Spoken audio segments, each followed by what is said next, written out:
Hello everyone, welcome to another day of joyful travel diaries. Today I'm visiting Phillip Island, which lies just off Australia's southern coast and known for its penguin parade.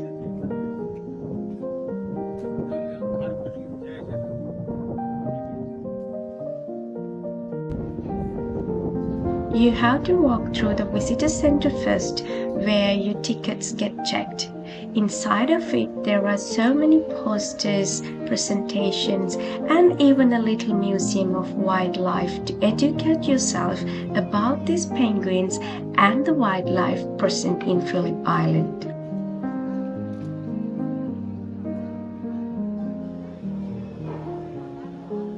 Even if you're so new to this experience, you can learn a lot more about the life cycle of world's smallest penguin and so many other things related to wildlife, and also about the Summerlands Beach while you're walking through this visitors center.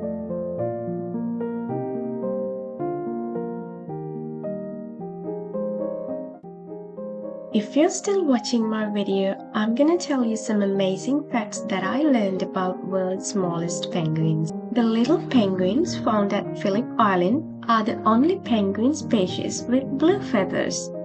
And also they have a high divorce rate. Let me explain. Actually, they stay together only for one breeding season most of the time. According to the ranges, they see up to a 50% of divorce rate at the end of each breeding season. Sounds easy. Okay, and also they have an average life expectancy of 7 years. And this is the place you can buy a cute little souvenir if you like.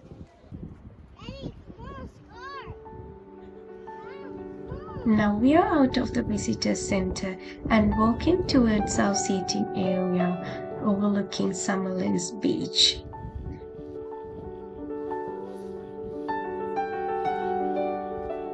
While you're working, you can enjoy so much wildlife, including swamp wallabies, eastern barred bandicoots, keep-bearing geese, and short-tailed shearwaters.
Now that we've arrived at the seating area and the wait begins until they arrive. Unfortunately, we were not allowed to use our cameras as they arrive just after the sunset and the shutter lights can be frightening for them. But I've included some photos from the National Park website for you to enjoy.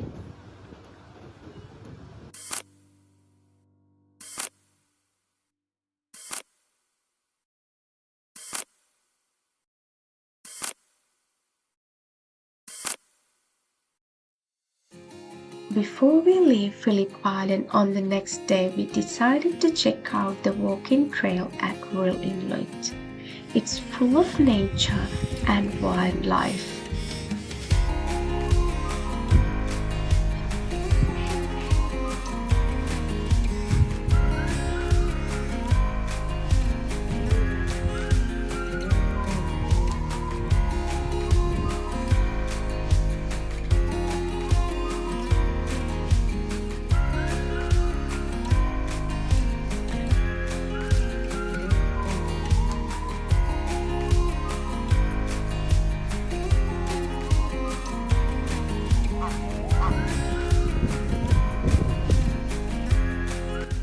You can enjoy the views of a couple of farmlands while you're walking through this coastal woodland.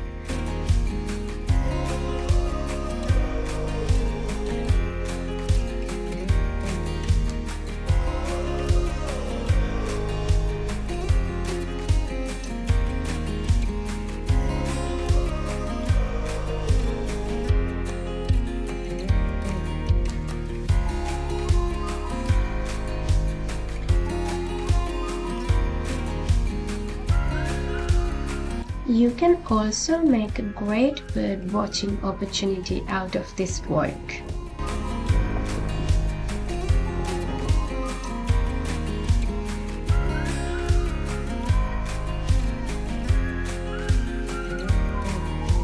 The mangroves and wetlands of Wren Inlet are listed under the Ramsar Convention as having international importance.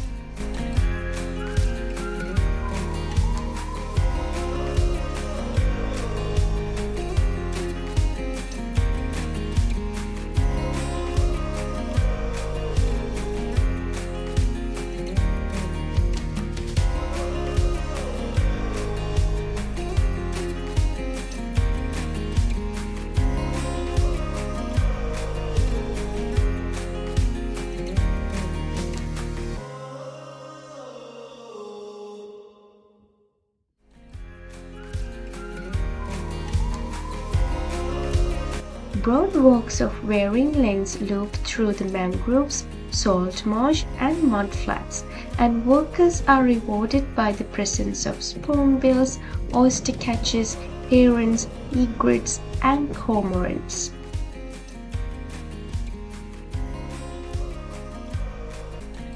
This extended walk gives you the opportunity to wander through coastal woodland and paperbark forests to the intertidal mudflats and mangrove broadwalks.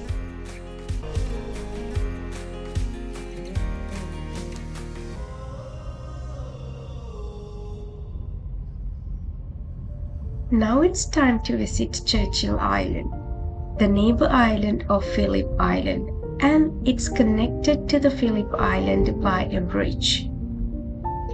This is the site of the first European garden in Victoria, and now it's converted to a farm.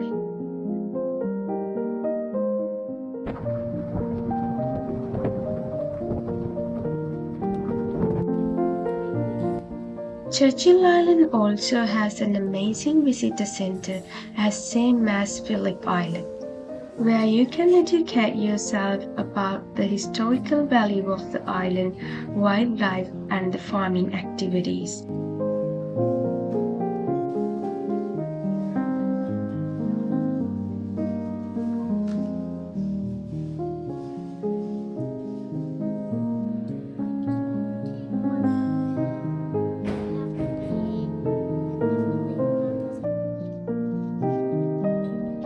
Through the visitor center, we walk into this beautiful garden area facing the ocean where you can breathe fresh air and wind down.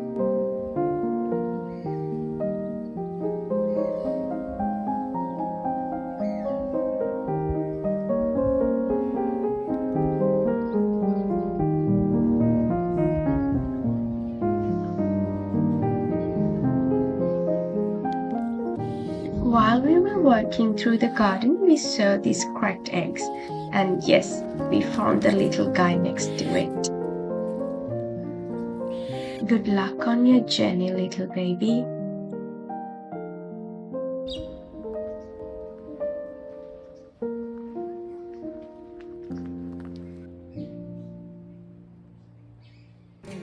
After spending some time in this picturesque garden, we found our way to Emmy's house. This is the house that used to be the house of island owners of Churchill Island. Let me give you some context on this house. Samuel Emmys, master stonemason and building contractor for many Melbourne landmarks, had this house built as his beach holiday residence.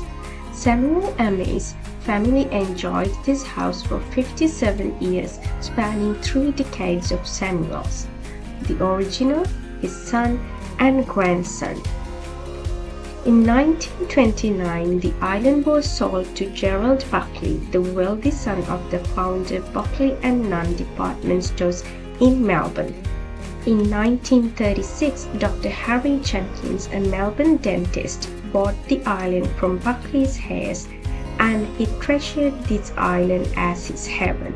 His son Ted was in a wheelchair due to a spinal injury, and they both were cared for by their personal nurse, Sister Campbell. Upon Harry and Ted's death, the island was bequeathed to Sister Campbell, who lived here happily until she was forced to sell due to illness in 1973. The island was sold to Alex Clason and his business partner Nick Thiessen in 1973. After only 3 short years, they sold the island to the government and the people of Victoria.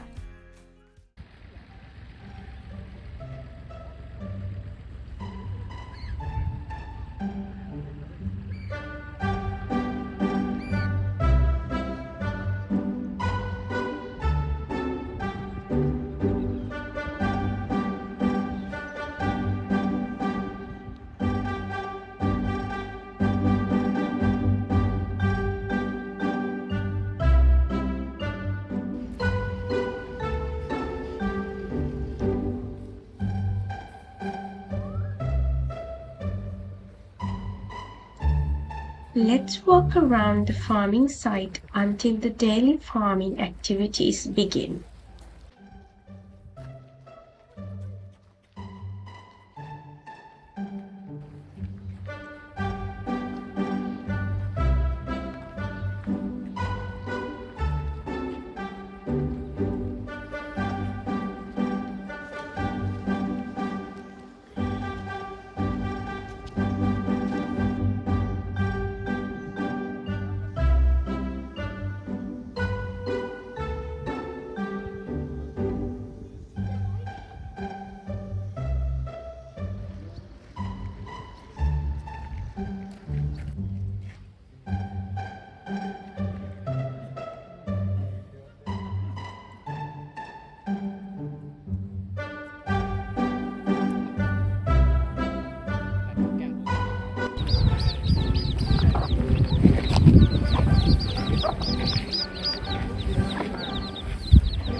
After spending some time with chickens, it's time to milk the cow.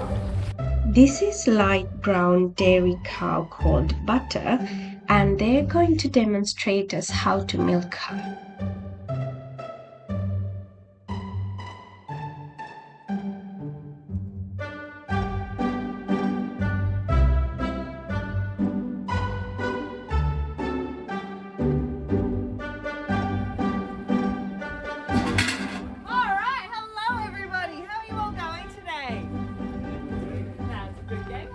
So after this one, we'll head over to the shearing shed for sheep shearing at 2:30.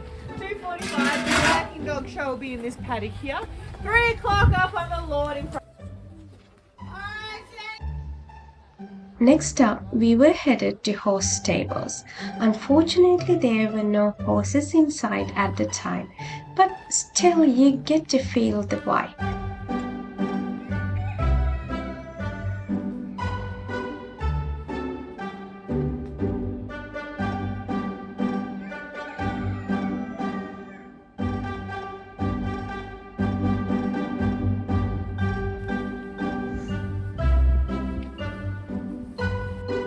Then we got the chance to spend some time with a bunch of merino lambs.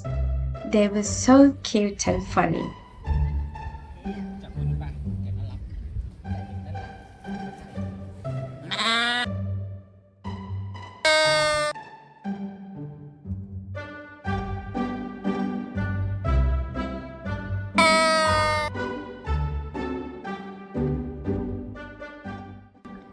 Now we are stepping onto the Churchill Island wool shed. There you can learn about the equipment used to shear sheep, and what are the different types of wool and how to shear a sheep.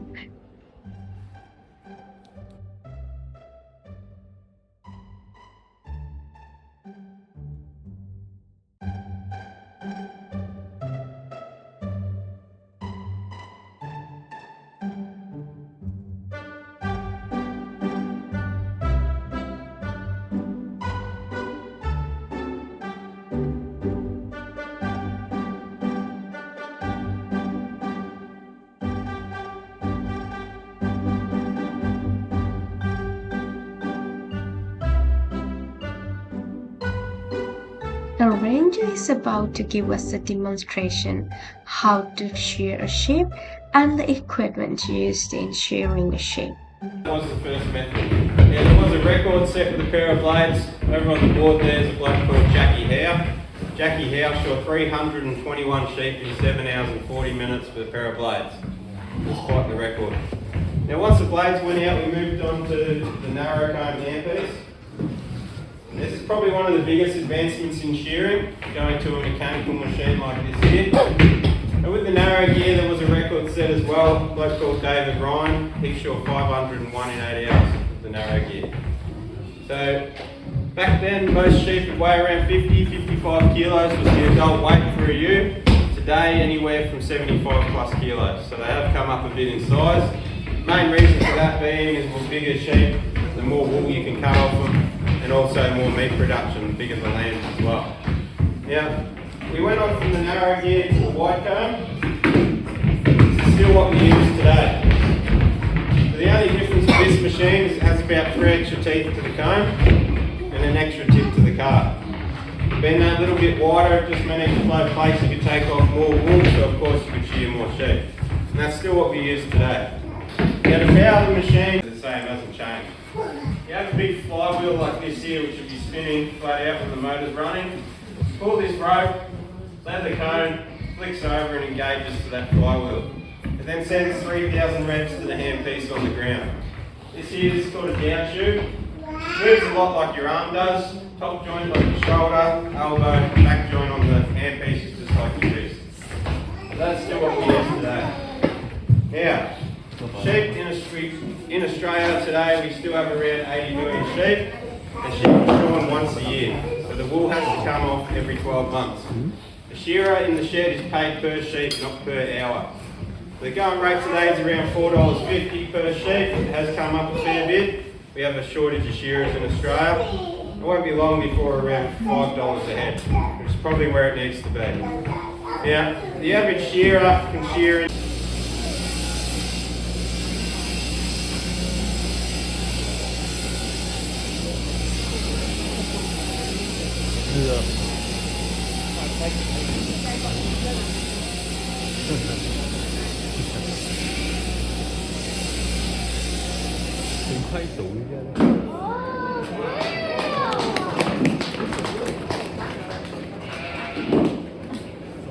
After that amazing experience, we found this lazy guy.